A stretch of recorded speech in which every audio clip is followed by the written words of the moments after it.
湘北地区这位真出名的姓林，伊是卖厝的 blogger， 伊进前就捌客人的个人资料啊去偷卖，去用判刑啊，搁个缓刑2年，想袂到啊，最近伊搁做同款的代志，继续啊。 向真侪社区的保全啊，去偷买因内底住户的资料，也搁大家的资料啊，去卖予其他同款咧卖厝的 blogger， 用安尼来趁钱啊。台北地检署搜索因兜，所以对伊的资料得甲问伊，但是啊，伊竟然无愿意透露，而且啊，又搁甲档案来达糊掉，所以检方认为伊这就是要消灭证据啊，申请来达收押。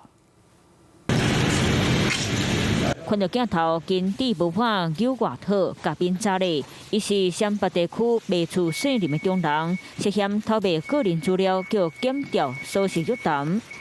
根据了解，精神的过程，姓林的中人对个人资料来源和卖互相拢袂讲，而且叫发现捌提调档案，检方认为有卖正规记录，向法院声押禁见。 不过，姓林的中人扣了已经不是头一摆，过去伊就是因为卖小白机，2002年扣新北县判4个月，假罪2年，想袂到伊个扣检调掠到，2023年开始向真济社区保全用5000块去买住户的个人资料，或者是互保全交资料来堵销，卖互家己的生理判，敢若个翻头行歹路咧犯案。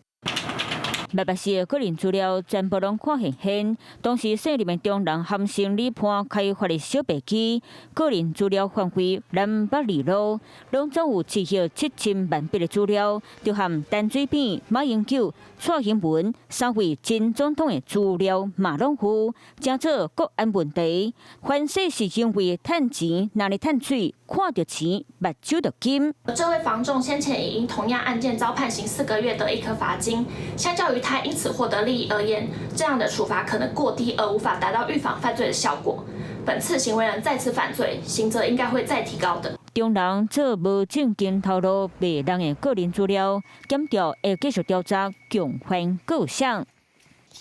Hello， 我是蒋欣梅，想要抢先掌握最及时的新闻资讯吗？赶快订阅、按赞、开启小铃铛，锁定华视新闻 YouTube 频道。